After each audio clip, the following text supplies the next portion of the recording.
Welcome guys to my video. I am Kyler. I have been a Genshin player like 1.5 years before Wuthering Waves, and I played the game like until 5.0 versions. But I quit after it became more predatory and stuff. I despise the characters and I didn't like the story quest, so I quit it. I was planning on returning to it because of non-cry stuff, but I have heard recent bad news about 6.0 update. So let's check it out from Glaive. He brings correct information, so let's check it out.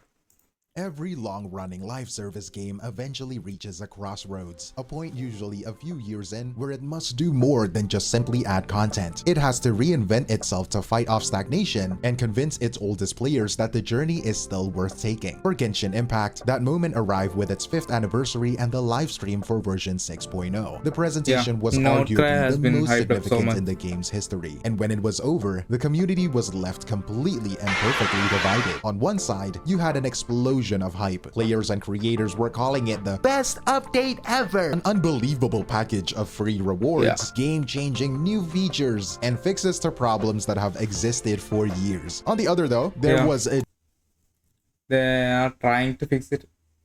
If they can make a better gameplay for us, I will definitely come back. I am I am a good.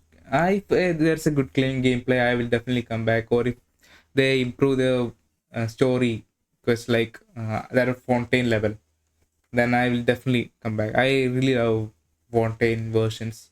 There was so much hype in that.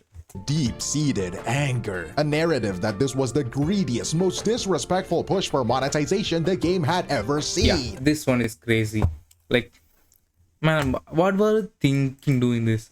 It like shilling to the whales, man. I don't have any C6 or 5-star characters. I don't have any C6 player. My topest concession I got was C2 of Kazuha because he was a meta character and I had to pull him for greater damage, like buffing my damage. That's the only character I got C2 of. Any other character I don't have any constellations and stuff. It's so bad, man. To have you can only upgrade a character if he's C6 to 1100. That's a bad move by made by Genshin, and people are just calling it out. And I don't know, many people are in Twitter are shilling it. I don't know what they're thinking why about chilling this idea about getting a C6 character and leveling up to 100. Only you can level up level to 100 a character if they are C6 too.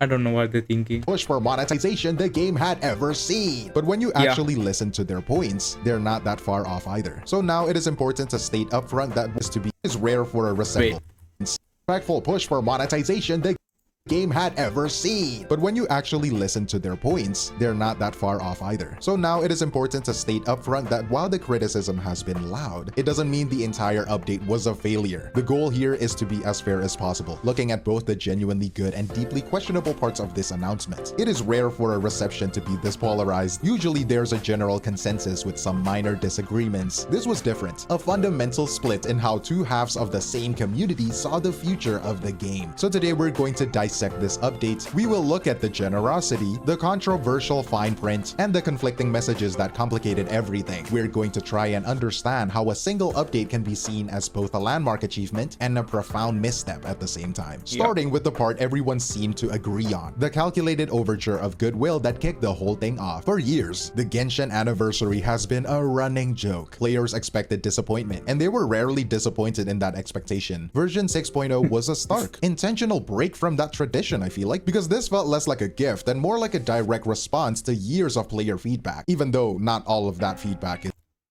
Oh, they still have no skip button. Oh, that's bad. Man, why are they not adding a skip button? They that's like a inviting just criticism on it because WoWa is a direct competitor to Genshin. Okay, it's still not reach that not Genshin potential but Genshin revenue, but Wova is the number one grossing game right now in gacha space. I don't know what Genshin thinking by not adding the game skip button. So yeah, all of that feedback is being addressed. But you know what? A win is a win. You know what I'm saying? Dissecting the package they offered, each piece was clearly aimed at a very specific type of player. First, you have the universal appeal, 10 intertwined fates and 1600 primo gems. what? How much? Here. First, you have the universal appeal, 10 intertwined fates and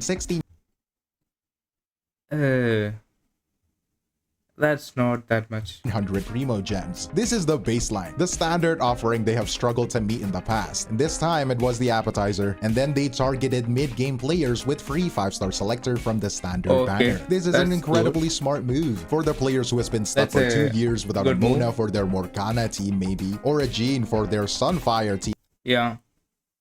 Uh, the giving a free standard 5-star is a good move by Genshin. Maybe. This is a game changer. It solves a specific long-standing problem for a huge portion of the player base and generates a massive amount of goodwill in return. And I think a free 5-star is always just nice. Next, they went after the veterans, the most loyal and likely most fatigued players. They did this with a new long-term event that promises up to 4 5-star constellations per year. This is a powerful Wait, 4 5-star constellation per year. 4 5-star constellation per year. Okay. retention tool. It is a slow drip of guaranteed progression for your oldest accounts, giving them a concrete reason to keep logging in week That's actually good. Yeah, but for constellation, I have to check up on it again to see if it's worth it. after week. And finally, you can get the free 4-star. I know, this one is less a gift than a strategic necessity. You can't introduce a brand new Yeah. combat system, these lunar reactions, and then ask people to pay to Oh god. Oh god, they are making another characters with lunar reactions. I hate this stuff. I hate it. Man. I definitely hated the lunar reaction stuff they made in like last version or something. It's like you have to pull for the newest character to be viable, or you'd be felt left out. I felt left out in Nathan because of the new character mechanics they given to every character. I don't have any Natlan character. My only character I pulled in 5.0 version was Skirk. Other than that, I never pulled for anyone because I didn't have any primo jumps and stuff. So, and I fell out of Genshin. So, I I don't know access what to it. think. Giving Aino away is the cost of doing business. It's a free sample to ensure every player gets a taste of the new meta, which of course is designed to make you want the 5-star characters who can use it to its full Yeah. potential. And maybe Yeah, you can also get the best. that's a no. I will say that's a not cringy move. What should I say? Yeah, money grabbing. Money they want to grab as much money they want. Instant slot support. The goodwill tour extended beyond free items, also targeting the game's biggest friction points, the small daily annoyances that led to player burnout. These are the quality of life updates. The most significant is the change to the artifact system. You know what, you can get an artifact with 3 good substats, and then you pour your resources on it. You pray the 4th hidden stat isn't some flat defense or flat attack. Now they just tell you what it is beforehand. This is a Okay, that's a good design. That one is good. Actually good. I love it. direct attack on one of the game's most frustrating and resource draining RNG. This is also it's also a problem for any other gacha games having artifacts and stuff. This is a small update, but it's good. It's a good upgrade. Mechanics, it is a huge relief. They also overhauled the resin system. Condensed resin will now cost 60 and yield triple rewards. And you can spend 40 resin directly in a domain without crafting. It doesn't give you more energy, but it makes Why do I feel like they're getting desperate? Am I the only one? I am sensing that Genshin devs are getting desperate for players to come back and play. Like, they have made it so much easier. I don't know. the daily grind significantly faster. It respects your time. I think this is great. Personally, I've been asking for this for a really long time. But the biggest promise for the game's long-term health, and perhaps the single largest driver of the hype, was the announcement of a brand new permanent game mode, Milastra Wonderland. This is a full-blown user-generated content, or UGC platform. So think of it like an in-game version of Roblox, where players get a powerful creative toolset to build and share their own minigames. The live stream showed off everything from top-down shooters to racing games and puzzle platformers. For a community that has long complained about lack of repeatable endgame content, this was a massive reveal. It was presented as Hoyoverse's ultimate answer to the endgame problem, a potential source of near-infinite content, all driven by the community itself. Although, I would like to say, this game mode does not have to be in Genshin. It should have been a completely different, separate game, you know? Yeah. This should have been a separate game from them. But they added it as a mini game. So W devs. Know what I'm saying? And it would be so much more successful in my opinion, because it not it looks so good, only attracts Genshin players, but also people outside of Genshin. You know what I'm saying? Like, I don't know, that's just what I think. But with all of that on the table, a free 5-star, free constellations, fixes to the game's most deeply ingrained frustrations, and the promise of infinite content through a new UGC mode, community goodwill was at an all-time high. Content creators were calling it the best update ever. It was by all accounts a perfect presentation. And for a moment, it seemed like I think so far it's good. This is good. It's good and all. They have made many upgrades that I like. I really like that. I wish I could come back to Genshin. But I think after hearing the next part, I don't think I will be. So far this is good. It's good and all. I really hate the lunar stuff, but yeah, whatever they do, they can do. They absolutely want our money, so I can't complain. They are open about it. It was by all accounts a perfect presentation, and for a moment it seemed like there was no catch. But then you remember that this is Hoyoverse and everything has a catch, so let's talk about it. 1100. They announced the level 100 character cap. On the surface, this sounds like a standard feature for a long-running RPG, a new tier of power to work towards. But the discussion got very quiet very quickly when they explained how you actually do it. To ascend a character from 90 to 100, you need a brand new, very rare material called Masterless Stella Fortuna. How do you get it? It's pretty simple. All you have to do is pull another copy of a 5-star character that you already have at Constellation 6. In case I wasn't saying that loud enough, let me repeat that so we're all on the same page. You know what I'm saying? Constellation 6 is the maximum for characters' abilities, which oh god, it's worse than I thought. Oh god, why you can get by pulling 7 total copies to get this.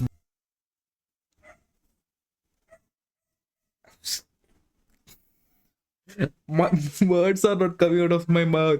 What they were thinking, man, making it like this. What they were thinking. Like, I thought it's like getting C6 and just leveling up to 100. But getting C7 also. C6 was already bad, but C7, you have to get C7 to upgrade the character.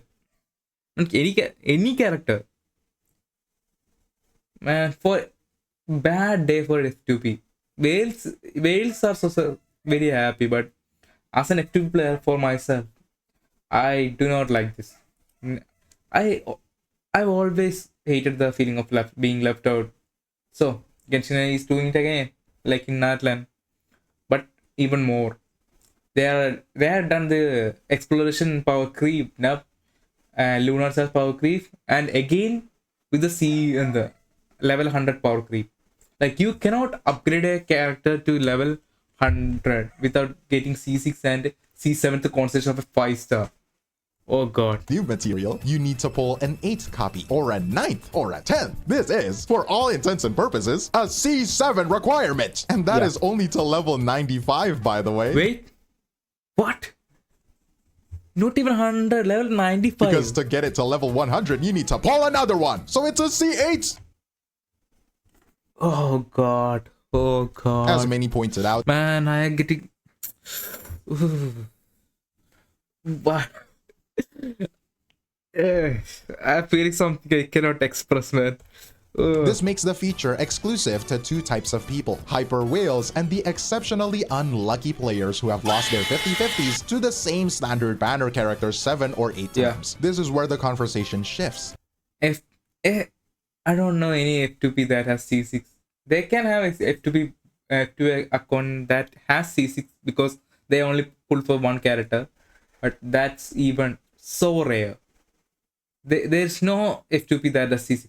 There's no F2P other than these people who just keep a primogems, collecting primogems and just pulling for just one character. There's no other F2P other than that who has a 6 or C6. And to get even C7, man. Oh, Because this game is getting bad and bad. It was like bad after that Fontaine. Now it's getting even badder. goes beyond a simple grind or another layer of RNG. It is a fundamental change in the game's entire philosophy of progression. I mean, think about it. Almost any role-playing game, including Genshin up to this point, reaching the maximum level is the universal goal. It might take a long time, it might be a boring grind, but it is... Man, the previous argument I made where I should think about it, about you can get a full constellation of a character in like 1 year, no? But now that is not even relevant because you cannot get a I can get a C6 character in just 1 year because I have C2 Kazuha and there will be 4 new constellations I will get. But after that I have to wait another year for building him up to 100. I have to get him up to C8 to build him up to 100. Like, what the fuck were they thinking? Is achievable for everyone through simply playing the game. The update takes that universal goal and turns it into an exclusive status symbol. It transforms a core part of character progression into a luxury item, locking it behind a spending wall so high that for the vast majority of the player base, level 100 is not a real feature. It is purely aspirational. It is like a car company adding a new gear to their standard sedan, but you can only use it if you also own a private jet. It doesn't make sense. Like and to make it perfectly clear who this system was for, Hoyoverse announced that all past C6 plus duplicates players had ever pulled would be retroactively converted into this new material and sent to their mailbox. This is the key detail. This wasn't an... This one is only good for whales. There is no F2P that has pulled more than C6. Okay, there is no F2P. The maximum F2P can go for a character is C2 or C3. That much is it. Getting a C6 character as an F2P is so hard. You can get one, but you will not be able to pull for any other character. New long-term goal for the community. It was an immediate reward, a thank you gift sent directly to the mailboxes of the... This is what the Twitter people was defending. Like, I have seen people defend this mechanism. I thought it was okay. No, I never thought it was okay. I never thought it was okay. But I never thought it was this bad.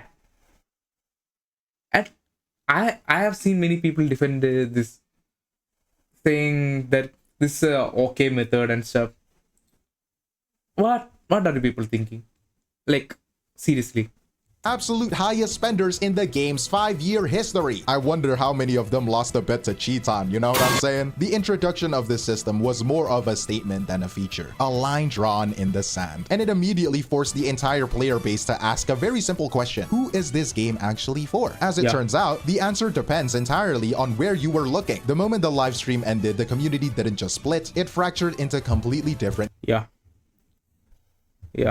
Two sides of the coin. I have seen this. I have not seen these videos, but I have seen this in Twitter about the parallels of this game. Conversations happening in parallel. It became a tale of two internets. If your main window to the community was Twitter, the response was overwhelmingly positive. It was a sea of celebratory fan art, high energy clips from the trailer, the screenshots of the live stream of the singer Aurora, the new game mode and everything. They were happy. The narrative was simple. This was the best update ever. And the developers were being incredibly generous. For them, at least, it was generous. The hype was the signal and everything is just noise. But if you clicked over to a platform like, I don't know, Reddit, you would have thought you were watching a different live stream entirely. Because there, the conversation was... They will enjoying it, like for years to come. Immediately deep analytical and in many places Yeah. deeply critical. The front-loaded hype of the free rewards was quickly brushed aside to focus on the long-term implications of the Yeah. new systems. They were already debating This the is so statistical bad. impact of the C7 requirement, calculating Yeah. the future power creep this would inevitably introduce, and picking apart the Like you have to adjust the game's power system to a next level, because already Spiral Abyss there's power creep of any character, previous characters. Okay, and now you have to get the character to level 100 to clear more, even more content, because after this update the enemies level it will also go up, like HP scaling will go up, their power scaling will go up. It will not be a balanced. Okay, F2P will never able to clear Spire Beast unless they are sweaty. Okay, I don't know if they are upgrading a character to level 100, they have to optimize the system to match that character's power level. That's where power creep comes. So those who have no level 100 characters can just throw it away, I guess. fine print of the free constellation system. They noted that the pool of available characters seemed carefully curated to exclude powerful game-changing early constellations from characters like Kazuha, Yelan, or Raiden Shogun. Instead, the options were largely limited to units whose first or second constellations offer more marginal benefits, making the quote-unquote gift feel less impactful than it appeared on the surface. It was a conversation focused on the systems beneath the spectacle. This divide, however, went deeper than social media platforms. There was a significant cultural rift in how the level 100 system itself was perceived. In the West, the dominant perspective among vocal players was that this was predatory, greedy move. It was seen as predatory. Man, this is the most predatory they have ever been. Like, I am getting mad just even thinking about this. Oh, blocking a core part of the game behind an insurmountable paywall, a fundamental disrespect to the time and money of anyone who isn't a high roller. However, reports from players observing the Chinese and Japanese communities painted a very different picture. The sentiment there was said to be much more positive. The system was viewed as a win more feature, a bonus. It was seen as a reward for people who have already spent a lot of money, and something that does people who have only spent a lot of money. Not every player, man, not every player. Many are F2P. Like, pay to win can get just anything. They can even survive power creep, but an F2P can never survive a power creep. There have been no occurrence where F2P can survive power creep, because they don't have any constellation to power up their character. They have only the F2P gears and stuff that they can only use. A C6 character can definitely demolish any content in game, but a C0 character cannot demolish any content in a game. Okay, unless they are newest character like power creep and stuff will come out. But doesn't really affect the average free-to-play experience, since the current content isn't balanced around needing level 100 characters anyway. This is the crucial part. These two reactions aren't a contradiction. They are the intended result of a sophisticated strategy that is basically like creating and selling different products to different groups of people, all at the same time. In this single update, Hoyoverse offered two distinct value propositions. For the 99%, the massive free-to-play and low-spending majority, they offered the anniversary gifts and the quality of life fixes, an incredible deal. For the 1%, the absolute top tier spenders, they offered a brand new exclusive long-term spending goal. The problem is that both products, meant for entirely different audiences, were announced in the same breath, forcing the entire community to confront the game's dual identity. This growing sense of a dual identity was made even worse by the developers' own conflicting messages. During the livestream, there was a perceived sense of humility, with comments acknowledging that the team felt they could have done better, and for a moment it created they could have done really better. They could have done really better if they didn't include that. If they didn't include that part, it was a good game. It was an okay game. Except Lunachal, it was an okay game. But after they add that thing in the middle, man, feeling of partnership with the community, right? Oh my god, they could have done better, how humble. But that feeling was completely shattered by other statements, most notably the phrase, Genshin Impact doesn't want to make money. What? Yeah. Okay. You want to sit there and tell us that you don't want our money and make power creep in the game. Okay? Don't do this together, okay? Eh? You even there was no problem that was until Fontaine. But after Nightland, the power creep start coming in. Okay? Exploration power creep. The Night Soul mechanism. I hate the Night Soul mechanism. And even in like that moonlit charge, moonlit powers, I hate that stuff. I hate that. You are shilling newest characters. You are creating more power creep, and you players have to pull the newest character to get to the new features and stuff. So, and while doing that, you are saying they are not power hungry. Not hungry. They are not greedy about money. This fucking greedy and stupid. This is so greedy and stupid. Okay? This accurate representation of greedy and stupid. What? Genshin Impact does not want to make money? God damn! Genshin, you innovate in the worst way possible. You innovate in ways unimaginable. Not in the way the players want, but in the way that makes you more money. How dare you say that? And deservedly so. This was widely ridiculed online. To make a claim like that in the same presentation where you announced the C7 gated level 100 system Oof. Yeah. Like, what? You just... created a massive credibility gap. Yeah. It felt less like a genuine statement and more like a blatant corporate spin. And it made players question the sincerity behind all the gifts and the quality of life updates. And this created an atmosphere of deep distrust, where even the positive features were put under a microscope. On Reddit, for example, the new NPC immersion feature was immediately met with suspicion. Players theorized it could be a subtle form of gatekeeping, a way to pressure people into pulling for every new character just to experience unique dialogue. What was presented as a charming new feature was seen by a jaded community as a potential new monetization angle. This feeling was compounded by what wasn't addressed, or was only addressed with half measures. For instance, they announced that the talent domains would be open every day for characters on the event banner. Wow! Really? And they still haven't changed that part of the game, yeah.